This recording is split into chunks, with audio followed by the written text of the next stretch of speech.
Суу талап кылган наристе улам катуулап ыйлаган сайын Ажар энебизден айлас кетип, Аллах Тааладан жардам сурады.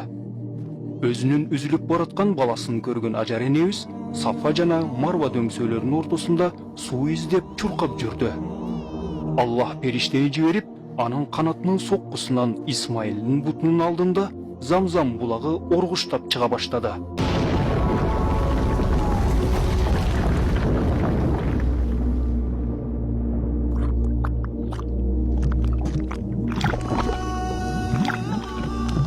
Суу кумга сиңип кетпеши үчүн Ажар энебиз булактын айланасында кумдан тосмо жасады да чөлмөгүн толтурууга аракет кылды. Оргуштап агып чыккан сууну көргөндө Замзам деп кыйкырып жиберди. Тагыраагы Замзам сөзү токто, токто дегенди билдирет эле.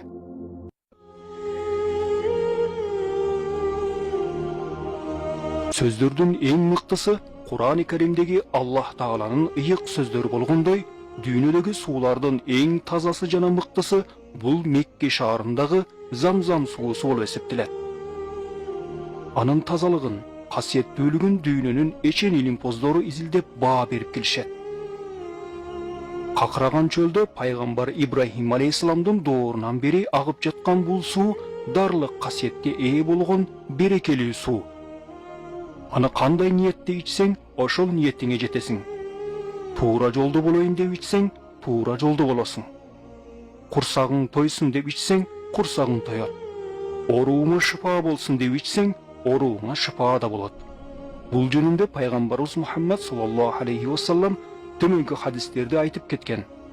Чындыгында ал Замзам суусу берекелүү.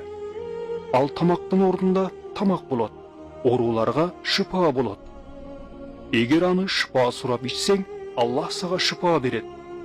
Жамандыктан коргоосун суранып ичсең, Аллах сени коргойт. Суусаганыңды кетирүү үчүн ичсең, Аллах сенин суусаганыңды кетирет. Дал ушул куттуу суу менен пайгамбарыбыздын жүрөгү жуулган. Кандай гана берекелүү суу. Замзам кудугу менен Каабаны 21 метр аралык гана тосуп турат. Кудуктун башталышы кара таштын тушунан башталат жана Замзам кудугу Каабанын тегерегиндеги матав, тагыраагы Каабаны тегеренүүчү аянтчадан орун алган. Суу жер астынан эки булак аркылуу оргуштап чыгат. Бирөөсү Кааба тараптан, ал эми экинчи булак Сафа жана Абу Кубайс тоосу тараптан агат. Бул берекелүү мөлтүр булак пайда болгондон бери эле дайыма таза жана тунук болуп агат. Кадимки башка сууларга караганда бул сууда эч кандай кир, зыяндуу элементтер, курт-кумурска жана бактериялар кездешпейт. Аллахтын өкүмү менен булактын агымы 1 секундга да токтобойт. Орто эсеп менен булактын агымы секундасына кеминде 11 литрге чейин. Ал эми максималдуу агымы секундасына 16 литрден ашуун агат. Таң калыштуусу булактын чогулган жери Каабанын астында жана болгону 31 метр тереңдиктен чыгат.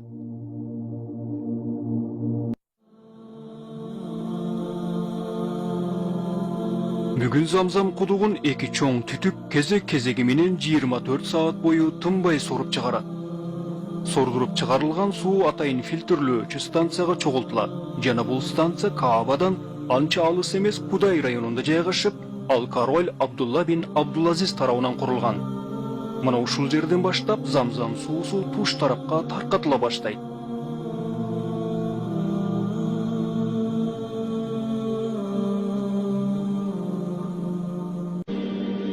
Ал эми Медина шаарындагы пайгамбарыбыздын мечитине Замзам суусун жеткирүү өзүнчө цистерна менен ташып барылат.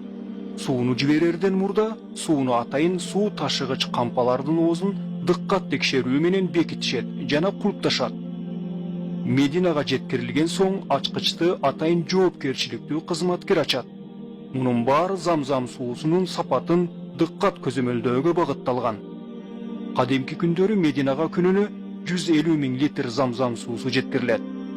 Ал эми бул көрүнүш ажылык убагында 400 эсеге көбөйтүлөт. Суунун кудуктан алынгандан баштап эле өз дарегине жеткенге чейин процессти атайын компьютерлештирилген система менен көзөмөлдөшөт.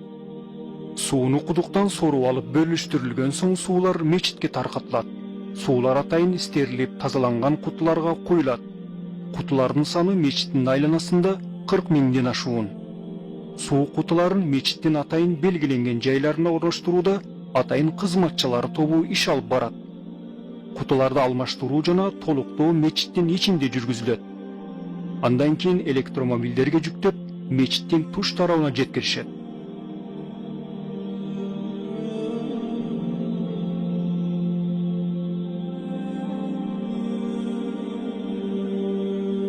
Зыяратчыларга ыңгайлуу болушу үчүн суу кутулар муздак жана жылуу абалда берилет.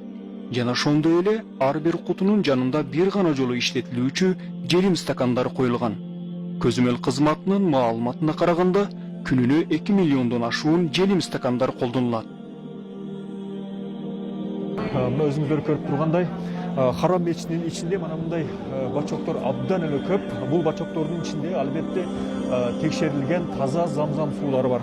Өзүңүздөр көрүп тургандай, бул жерде 3 бачок турат. Мына ошол 3 бачоктун not cold деп жазылганы бул бир аз жылуураак. Ал эми булары болсо муздак. Эгер Харам мечитине келип суу ичип кала турган болсоңуздар, көбүнчө мына бул суудан ичсеңиздер, ичкенге аракет кылыңыздар, тамагыңыздар болуп калышы мүмкүн. Сууну таза жана санитардык нормаларга жооп бериши үчүн кутулардын үстүнө кулпу салынат. Суулар кутуларга куюлардан мурда ар бир станцияда кутулар бир канча этап менен дезинфекциялык тазалоодон өтөт.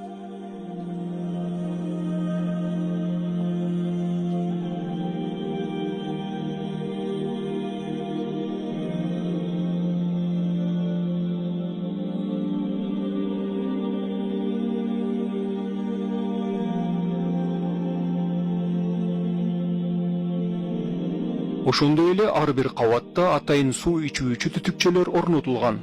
Зыярат учурунда Харам мечитинин айланасында кошумча муздаткычтар орнотулат.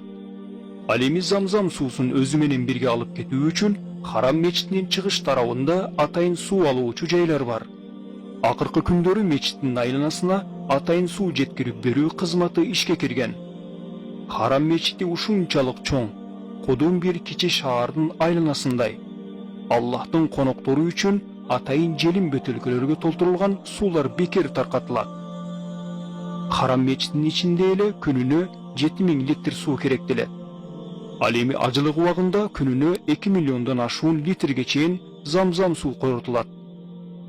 Суунун сапатын көзөмөлдөө үчүн атайын лабораториялык изилдөөлөр жүргүзүлүп турат.